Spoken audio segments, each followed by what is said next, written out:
कि नरसिंह अवतार बैसाख के महीने में हुआ, कुर्मा अवतार बैसाख के महीने में हुआ, हयग्रीव अवतार बैसाख के महीने में हुआ, परशुराम अवतार बैसाख के महीने में हुआ, माता जानकी का अवतार बैसाख के महीने में हुआ।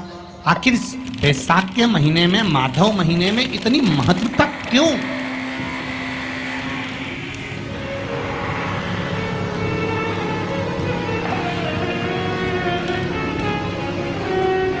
बैसाख के महीने में पड़ने वाली एकादशी, चतुर्थी, प्रदोष,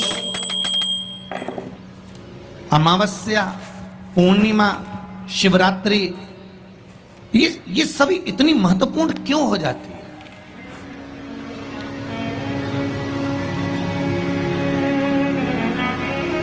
इसकी महत्वता इतनी प्रबल क्यों हो जाती है? किस लिए? क्योंकि बैसाख का जो महीना पड़ता है, सूर्य की संपूर्ण तपन, सूर्य देव अपने पूर्ण तेज के साथ में, पूर्ण तेज के साथ में मृत्यु लोक के निवासियों पर, चाहे जलचर हो, थलचर हो, वायुचर हो, चाहे जो जीव हैं, उस पर जब किरण फेंकते हैं तो संसार का जो मनुष्य है उस पर जब ताप पड़ता है तो ताप पड़ने के कारण उसके मुख से भगवान का नाम निकल ही जाता है, स्मरण नाम निकल ही जाता है। जब उसके मुख से भगवान का नाम निकलता है तो वो भगवान की शरणागति खुद ग्रहण कर लेता है स्वयं।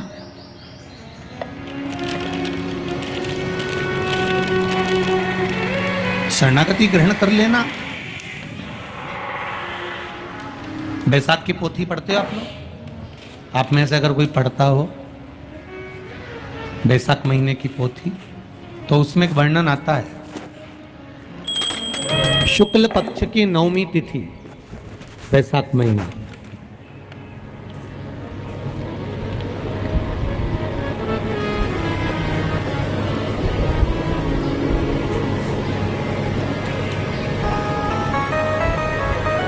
पीला चंदन घिसकर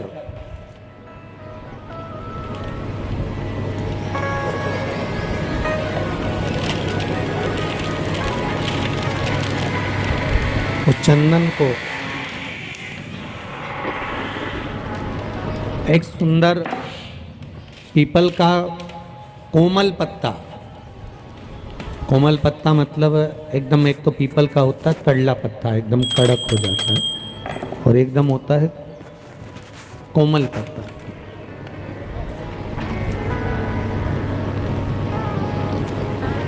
उस पीपल के कोमल पत्ते पर पीला चंदन घिसकर, जो वो चंदन होता है, उस चंदन को घिसकर उस चंदन को उस पत्ते पर रख ले।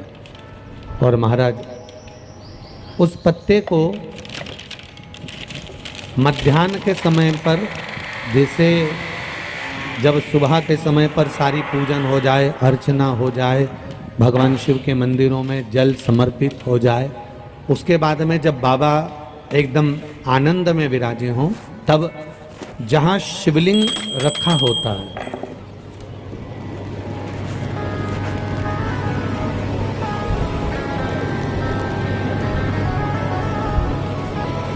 जैसे ये शिवलिंग है और ये कटी भाग जहाँ शिवलिंग रखा हुआ है, इस कटी भाग पर जहाँ शिवलिंग रखा है उसके पास में ही 3 उंगलियों से चंदन का लेपन उस कटी भाग पर करना है। जो उंगलियां लगी रहेगी उसी को अशोक सुंदरी वाली जगह पर स्पर्श करना है, और अशोक सुंदरी वाली जगह पर स्पर्श कर कर कुछ देर तक चंदन लगे रहने देना है। उसके बाद में उस चंदन को वापस निकाल कर लेकर आना है।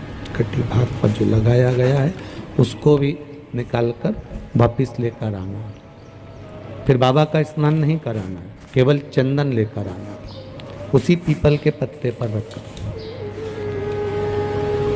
एक डिब्बी में उस चंदन को आप रख लीजिए।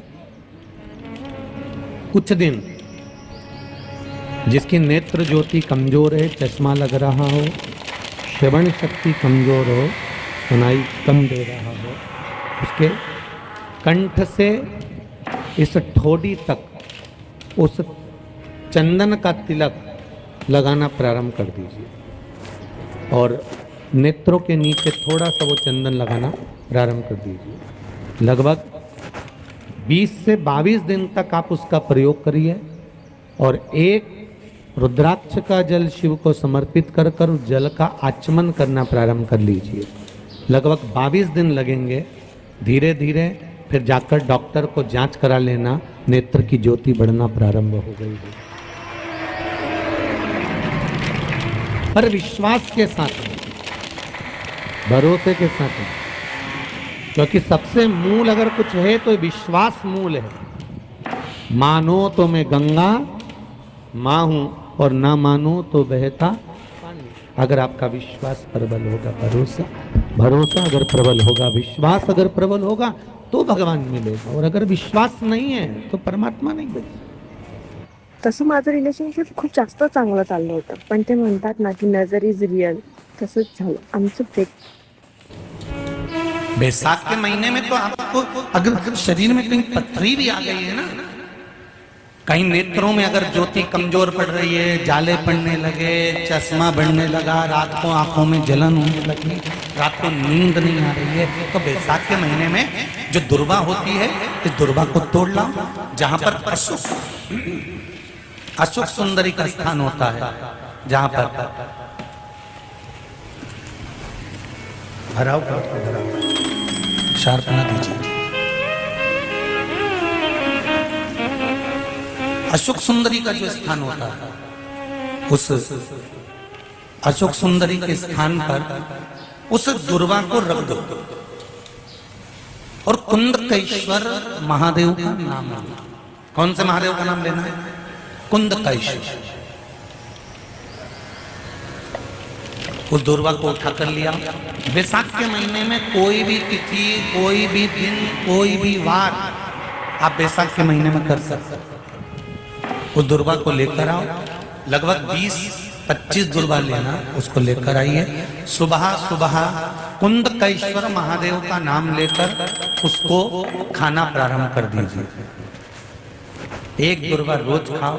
जो पथरी है या नेत्रों में तकलीफ है या कोई ना कोई रात्रि को नींद नहीं आना, बेचैनी हो जाना, घबराहट होना, धीरे धीरे धीरे धीरे 20 दिन की वो दुर्वा है, 20 दुर्वा एक एक दिन खाना चालू करो। 4 या 5 दिन लगेंगे, अपने आप आपको कोई गोली खाने की जरूरत नहीं पड़ेगी, नींद अपने आप आना प्रारंभ हो जाएगी और बेचैनी। अशोक सुंदरी वाली जगह पर दुर्वा समर्पित कर कर कुंदकेश्वर महादेव का नाम लेकर, कौन से महादेव? कुंदकेश्वर महादेव का नाम लेकर